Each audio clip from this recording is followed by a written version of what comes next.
to City World Radio. We are broadcasting live from Umberto's Clam House at 132 Mulberry Street in the heart of Little Italy, Manhattan. And I hope you can hear me out there. We are adjusting the sound here, and we've got a great crowd here. We have a great program for you tonight. I am joined by my co-host, Anthony Lofaso. Welcome, Anthony, to the FAB Bill, Intro how are Show. You? How's everything here? Everything is great. Umberto's is packed tonight, so we're a little bit crowded. Well, this is a great place to be. It's a center of attention for the arts, and for all of us, it's a great experience to be in a restaurant enjoying this great New York evening, and we have a great program. Our guests tonight will be Annie Lanzillotto and Angie Christic, and you'll be hearing from both of them very shortly. Now, Anthony, you have your own program coming up next week. Yeah, for those of you who don't realize, and you're watching us on YouTube now, Bill and I, we share this spot here, the 7 p.m. spot on Monday night at Umberto's Clam House. We broadcast to the whole world. One week it's the Bill Russo Show with Bill Russo and his co-host Anthony Lofaso. Following week it's the A.C. Lowe Show and his co-host Bill Russo. So you got the best of both worlds every week, every Monday night, 7 p.m. live. Well, I want to start with our first guest. Our first guest is Annie Lanzillotto. Annie is a friend of all of us here in the community. She is an author, a poet, a performance artist, a stickball champion, a handball champion, a boxball champion, and she knows how to work a Spalding. And for those of you that don't know what boxball is or Spalding, you will hear in a little while. Annie has such a great and interesting life and career that she wrote a memoir, and the memoir is called L is for Lion, and here is the book. I have it right here. And Annie's been selling that, going like hotcakes here at Umberto's Clam House. Annie, welcome to the FAB Intro Show with Bill Russo and Anthony Lofaso. Hey. It's great to see you. Bill, I love you. Anthony, you know I love you. It's great to be here with you guys. So, people write memoirs for different reasons. And I know you have a lot of reasons. You have a lot of life experiences. It's all in this wonderful book, which I read. L is for Lion, an Italian Bronx Butch freedom memoir. Well, you know, one of the reasons is when I went back to Acquaviva della Fonte to meet my cousins, I couldn't tell them what the century of being in America had led up to, had become. You know, so the family split apart, and I felt, as the first American returning to the little town, the onus was on me to tell them what had become of the part of the family that split off and went to North America. And I needed to write it down. It was too complicated to try to explain in the Baresi dialect. I couldn't do it. It was a task way above me. This is also a book about your experiences in life. Yeah, I wanted the family to know what had happened to the part of the family that crossed the ocean. So anyway, the book begins in 1968 in the Bronx. I'm 5 years old.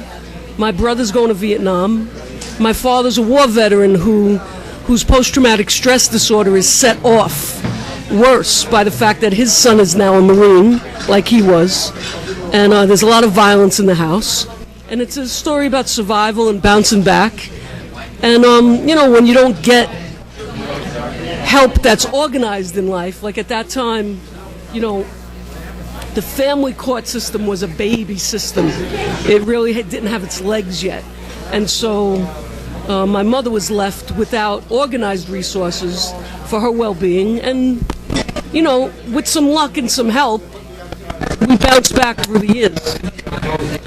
A memoir is often a timeline of a person's life, kind of like a biography with recollections by the author along a timeline. In your book, you talk about your earliest memories and your earliest experiences as a child. Tell us a little about your early experience. What sticks out in your mind that made its way into the book? Well, you brought up about what is a Spalding. Now, every childhood has its places. my childhood, we had the stoop, the sidewalk when you got a little older, and when you got a little older, the street. And that's where we played. So up till 3-4 years old, we were confined to games on the stoop. The stoops in the Bronx came from the Dutch. My stoop had 11 steps, and that's how I learned to spell my name. My name's got 11 letters. So I'd go up and down the steps practicing the spelling. Lanzillotto. And the Spalding was a rejected tennis ball that they would strip the outer layer of. It was the inner of the tennis balls, and the Spalding company would send that's them like to a New York. metaphor for life for some people, right? The Spalding taught me everything. I mean, this ball had a Everything is bounce. secondhand in our life. Everything. Well, Secondhand tennis racket was really made out of a football was a rolled up newspaper with a rubber band. a broomstick was our stickball bat. Absolutely. The sewer was center field. And whoever could punch a ball to sewers had somebody to contend The with. car door handles were first and third. And clothes hangers became the tools by which we retrieved the Spaldings out of the sewer. So we didn't just let the ball go. Like, we didn't say, oh, we'll buy another one. There was no mentality like that. If you lost your ball, you spent the time getting it back out of the sewer or chasing it blocks away or wherever it went. You know, or if it went in some old lady's house, you would hazard. And I say old lady, there was one lady on every block called the witch who would throw hot water down on you in pots if your ball went into her window, if you broke a window or into her yard.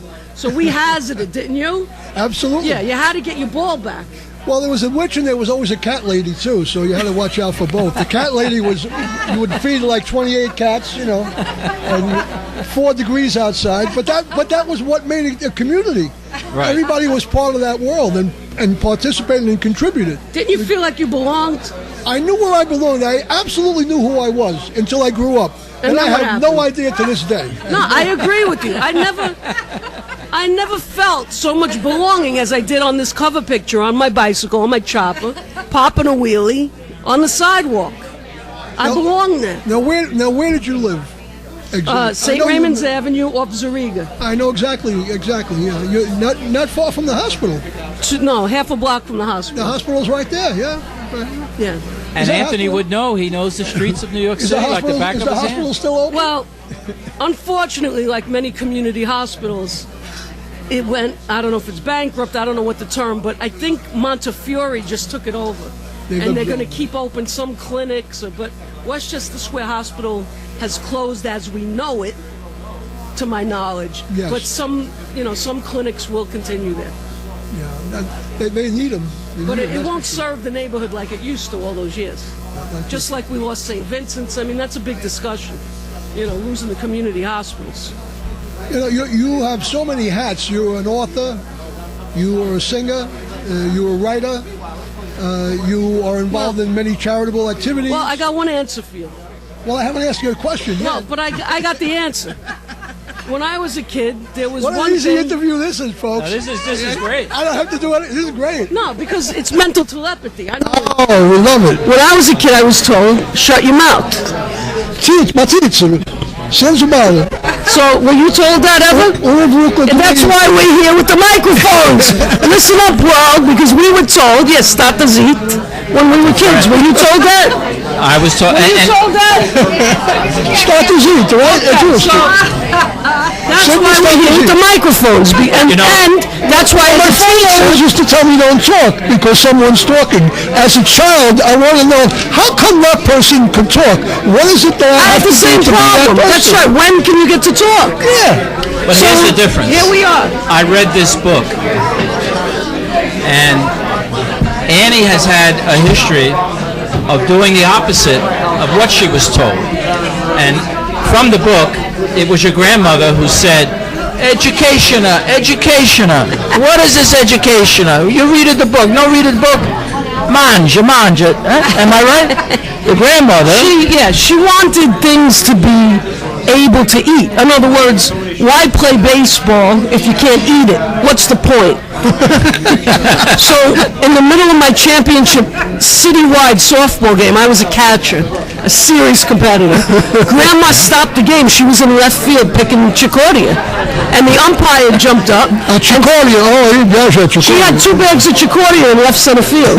So the umpire jumped up and said, Chicordia's who's out in the field? So I said, Grandma, get off the field.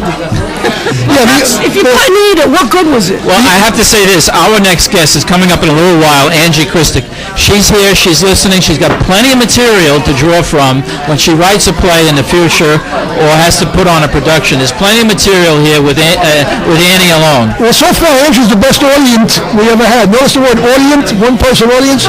It's the best audience I ever had. It laughs at all the jokes. I mean, one of the things about the older people, and Annie will bear me out, they could go by the side of the highway. What about the audience over here? They knew what to pick. Look at all these beautiful Italian-American women we have here. Look at this. Look at the New York women Let's have here. applause. Right? Umberto's Clam House is full of beautiful women here at the Bill Russo show and the Anthony Lanzillotto show. It just happens that way. Isn't it true, Annie, that the old people knew how to pick the different greens from the side of the Of course, highway? I tried to learn, but... Well, we're pressing ourselves. We'll end up being I tried to learn, but I'm telling you, I couldn't develop the eye. So, Annie, tell us who we have here, your friends who are here. Oh, well, we have the amazing first responder, Mary Trufatelli. All right, Mary. Come say hello, Mary Trufatelli. Trufatelli, okay. Truf, come say hello to the camera. Then we have the amazing, fabulous performance artist, Miss Lowe. Then we have one of the most wonderful women in New York City who does legal work, Miss Kitty Loving over here. Oh, I'm loving it. And then we have one of the finest intellects I've ever met, Miss Adele Starienza. So, I have to spell these names we out have we have like a capo regime here of at Umberto's of intelligent New York strong women. Believe me. So you I have ain't kidding. When I need to go, those are my go-to crowd right here. Forget about it. Agapo femino bresto, which means the fast women smart. Hey, take it easy with the fast. Anyway, listen, did you know there's over 30 photos in this book? Yes, I got did. photos of my parents getting married in the Audubon Ballroom in 1947. And they didn't have a wedding cake, they had cream puffs. I don't know, hundreds of cream puffs. I got photos of the boat, the Duca degli Abruzzi, that Grandma Rose and her sister It's a Lucia. great book. Yeah. I got photos of the Bronx, my father at boot camp as a Marine in the 1st Marine Division. Photos of Grandma Rose making cavatil out in public as performance. There's a naked centerfold of me on top of the pyramid at Giza, Egypt. So there's even a naked photo in this book. What more could you want? But she had a mustache on. Not for the naked photo. Oh, not for the naked photo. Okay. The naked photo's naked. There's no nothing. It's the only place in Egypt a woman could be in public and naked, so I took the opportunity. They can't do anything else in Egypt, but they can be naked if they want to. Don't knock the Egyptian people. The Egyptian people are wonderful people. Don't knock my Egyptian brothers and fabulous. sisters. Yeah. Well, remember, I come No, wait, from you got a Sicily, lot of questions. which is I got a lot of questions. Yeah, that's right. Alexandria to Palermo is bing, bang, boom. I want Bill's questions. Me and Anthony having too much fun. We need some serious questions. Let's bring on. You talked briefly about your grandma. Yeah. Tell us about your father. He had a tremendous influence on you. Number one, he didn't have a childhood. I don't know about your father, but my father, from the time he was 8 years old, was an ice man. He caught 300-pound block ice coming down the wooden chute, divided it up into pieces to fit inside ladies' ice boxes, and he worked before school, then went to school, then came home, collapsed, and got up again at 3 a.m. to work on the ice truck. And so the concept of childhood and child labor, and totally different than what we think today of in New York City. That was number one. Then he went from being an iceman to being a Marine. He went to Okinawa and Guadalcanal. Combat veteran in World War II. Yes. Then he came home and went back on the ice truck. Came home on Thursday. On Monday, he was back on the ice truck. What I found about this book that Annie wrote is her use of metaphors and language in the book, the way she compared different events and different observations in her life. It really is an incredible book. you also managed to talk about expressions and sayings and proverbs that you came across. And your father had one about survival. What did he say? What did he say? He said, they can knock you down. They can knock you down your whole life just as long as you don't get knocked out. So in other words, always bounce back. Always get back up and keep going. And he told me that particularly when I was at Sloan Kettering, gutted, with cancer surgery. He and my friends were dying around me, and he related that to his foxhole experience. He says, you got to get back up and keep going, otherwise you'll be next. You got to keep going. And he did instill that in me. He really did. That's a wonderful bit of advice. Just a wonderful bit of I got to say, sometimes when I feel like I can't get through a situation, I say to myself, hey, I'm Lanzy's daughter. I'm the daughter of a Marine, and I barrel through as best I can. Your father had a difficult time adjusting when he came back from the war, and even throughout his life. And that affected, I guess, your experience with your dad. Well, I saw how impossible it was for my father to reconcile civilian life, civilian values, and all the ego in civilian life, from Cadillacs to haircuts to whatever. He was not of that ilk. And the Marine values of you put down your life for somebody, you sacrifice, you could trust somebody. He always says to me, eat with guys you trust. Absolutely. I do that right now. He would rather have... That's why we're here at Umberto's broadcasting live from Umberto's Clam House with Anthony LaFazzo, he would rather Annie have... Lanzillotto, and Angie Christic coming on. When you came in, what was I doing? When you came in, I was eating Barcelona. I wouldn't eat it if it was somebody else. He would rather have 2 saltines with a guy he trusted than a meal with someone who he didn't trust. And he thought civilian life was too full of suing one another. And he also said that a Marine can be your best friend or your worst enemy. Well, that's one of the sayings of the 1st Marine Division. Right. No better friend, no worse enemy. Absolutely. And it's true, whether they're in your family... That's why I've always stayed on Annie's good side. Well, but believe me, so on a serious note, even within the family, that could be what we used to say, akasi, akasa. I have a brother who was a Marine, and my father's a Marine, so it could be a very scary place, or a very supportive place, or a very threatening place, depending. What else you want to know? Well, there's so many things we have to ask you, but you do so well without being asked anything.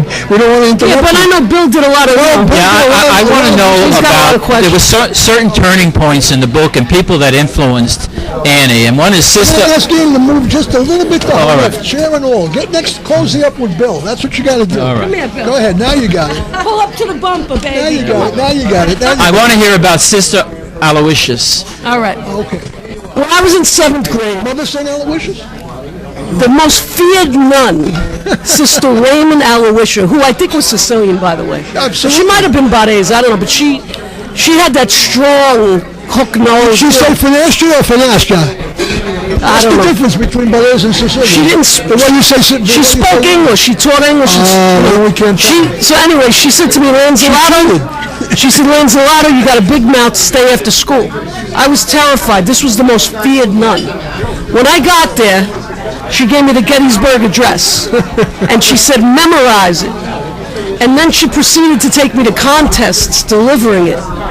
And that was a turning point in my life. When you found out you were a public speaker? Well, through her mentorship. Now, she took my Bronx accent, and we went through the word America for about 3 days after school. She kept saying slower, and I got to hear in that second syllable, and I listen to politicians do this, that you could see the waves of, amber waves of grain in that America. And then she took the word beautiful. And let me hear that T. Beautiful. I said beautiful, beautiful. How do you say it? I say beautiful. Beautiful, okay. So we took... beautiful. Beautiful. We took a lot of words, a lot of time on that beautiful. And and this was what grade? 7th and 8th grade, I was the state oratorical champion. That's what I was getting to. She took me all over Annie's a funny gal, competitions. but Yeah. an accomplished gal. Now, when I was in the first grade, But my best director ever, this nun, ever. Thank God for Sister Raymond and the time she took for me. in the first grade, on my report card, which I still have, it says class radio personality. Even then, they knew that I was going to be on the radio because I must have had a big mouth. And on my report card was, grade student talks too much. Look at us now. I hope you're watching. Man! Yeah. What about our next guest? Why don't you bring Our next guest is Angie Kristic, and we're going to bring her on right Put now. in the shot here. Okay. Annie will stay on. Annie will stay on. Come on over. Go ahead. Go ahead. Here you go. Hello, Bill.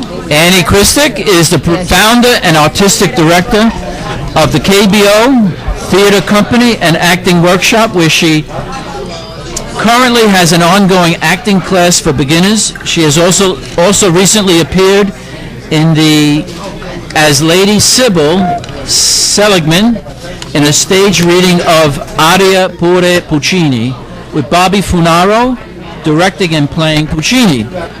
Let me just let Angie tell us about her own career and experiences, her life, and